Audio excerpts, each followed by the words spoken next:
Yo, what up, guys? This is your boy, and I'm back with another video.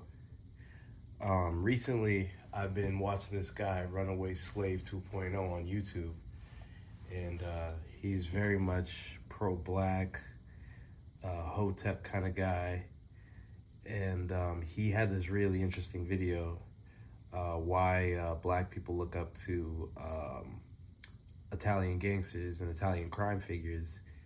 And at first, I got emotional over it because, he was talking about guys like Raymond Patriarca. He was talking about guys like Barboza. He was talking about guys like J.R. Russo, who came from, the state that I'm from and even the cities that I'm from. And so I got a little emotional over it because, a lot of these guys are just legends in the crime world, not just for black kids, but for all kids, So, I was already thinking about making a rebuttal, but then as I let the video go on, he was really not saying that we shouldn't look up to these guys, but what he was saying was something more important. Like, if you compare them to dudes who really crashed out, like who really stood on business, like,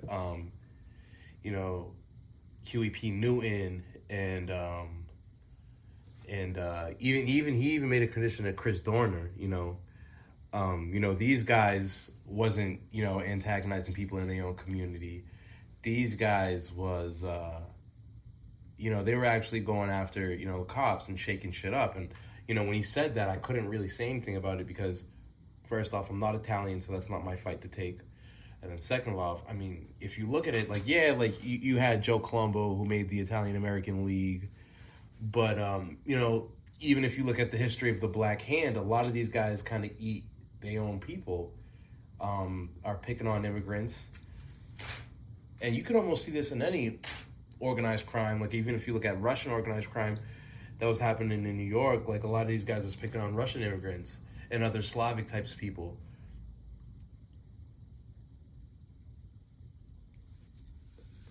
So with Runaway Slave, when he brought this up, all my animosity kind of vanished and my understanding grew because, while the comparison isn't exactly accurate, there is something to be said there as to why these tough guys aren't being tough on behalf of, the weaker members of the community, the elderly and things of that nature. And, he kept saying, once these guys got caught, they started tattletaling on each other, which is unfortunately what happens a lot of the time.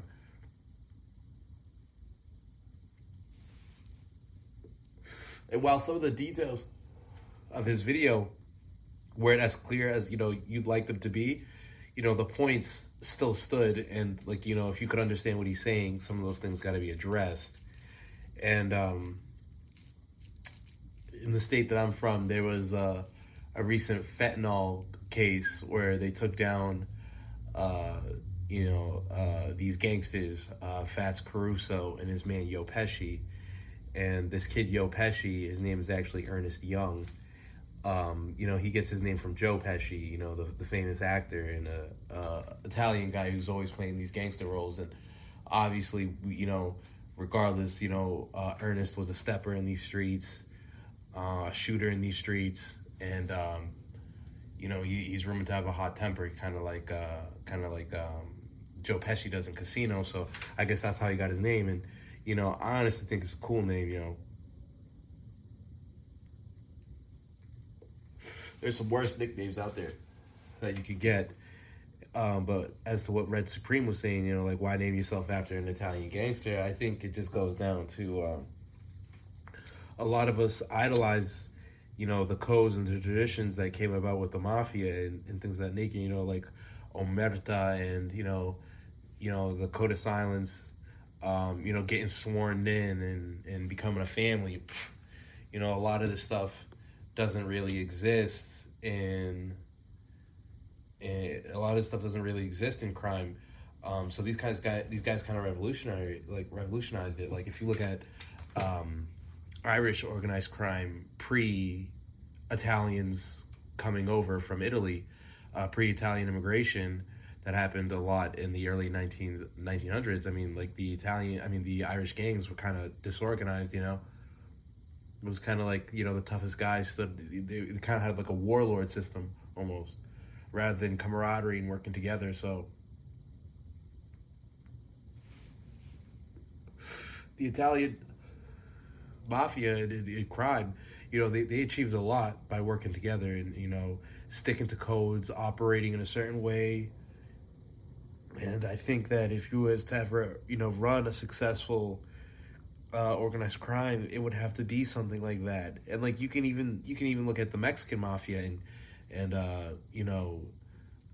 drug cartels who operate a little bit differently. They've taken some of the aspects of Italian crime and implemented it into their business, while they operate differently, especially the cartels who operate, almost militaristically and are very violent and not scared to reach out and go after some of these major political figures. You have some of their structure being implemented and other parts of it not being implemented. Cartels are infamous for killing people's families, and that tends not to be the case, at least in American organized crime.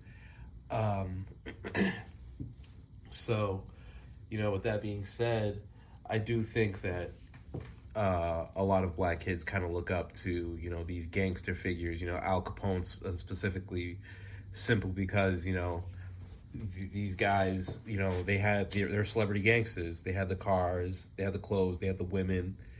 They had the rubbing shoulders with Frank Sinatra and the Rat Pack and all of these other guys. And I think that that's essentially a lot of children's gangster fantasies is making it big and being kind of like a big power, big powerful pseudo celebrity almost.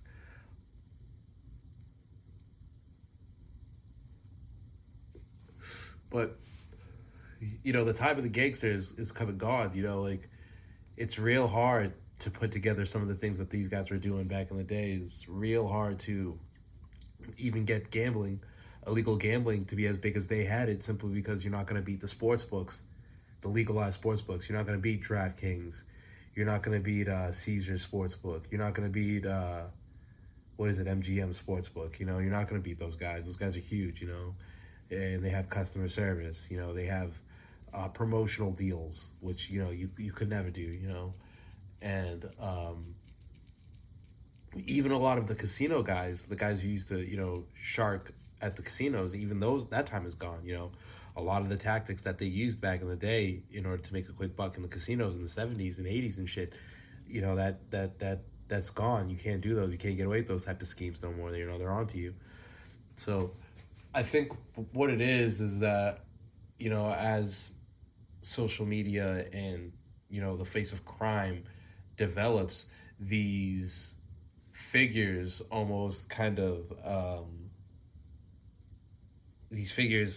like get adopted into what exactly, the culture is. Like if you look at Jesus Malverde, like that is not even could potentially not even be a real person. And if it was a real person, it would have been a real person probably 100 years ago in the time of like the Mexican American Revolution and things of that nature. So I think that, and then like a perfect example of someone who doesn't exist but who's always going to be a crime figure is Robin Hood.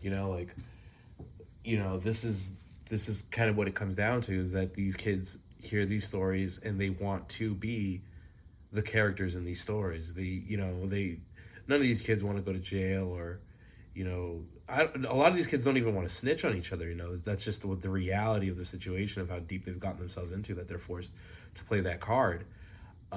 All these kids want to steal the money, get the respect, get the power, get the girls, and then ride off into the sunset. And that's not going to happen. It never did happen. These kind of things only happen when, in Storyland. And why that kind of hits black youth hard is because, we're obviously disenfranchised, and, we need these stories to kind of make ourselves survive the day struggles that we go through. So we love a good rags to riches story. Yeah, like as to like kind of say like go back to like not red supreme, sorry, go back to runaway slave 2.0. What he was saying is that yeah, you know, we kind of have a Stockholm syndrome where we love people who would have hated us. And you know, this is kind of probably like not even like a real life example, and maybe just like stupid, but you know, if you look at Tony Soprano, you know, this is sort of like a good portrayal of kind of how these old school mafia guys were. And you know, he's racist. You know, he fainted when he seen Uncle Ben. You know, just the sight of black people kind of scares him and like trips him out, and he's really not welcoming to that when his daughter had a mixed race boyfriend. You know, just the fact that it wasn't the fact that he was Jewish, it was the fact that he was black that really tripped Tony out. So yeah, we kind of do have a Stockholm syndrome with people who hate us simply because, like, you could say it's like self hatred, but I think it's just we're more prone to ally with people who share traits that we desire, and that being money and power. And you know, a lot of black people I know uh, usually like to compare themselves to Irish and Italians due to the prejudice that we've faced. So we can recognize the prejudice that other people face and see ourselves in it. So I think it is kind of like a we can see parts of ourselves in them, and they can't do the same for us because we're a different skin tone.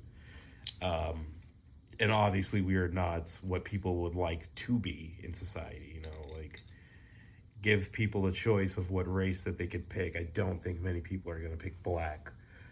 And that's just me. Maybe that's just me. But you know, when it comes down to how how prevalent this shit was, like, you know, you have Benzino and Made Men, you have Irv Gotti, you know, named after John Gotti. You have who else? You know, I digress just because it's a video, but you know, if I was more well prepared, I could give you a list of things. Fucking, you have, what is it? Ja Rule? Is that Ja Rule in them? Who's Murder Inc? Yeah, I think you have Murder Inc, the rap group. I don't remember the names of the people, but specifically, really in rap. And rap is kind of just, I mean, dude, you even have Biggie Smalls with Frank White. You know, like, I'm the black Frank White. You know, like you really have, this shit really goes way back.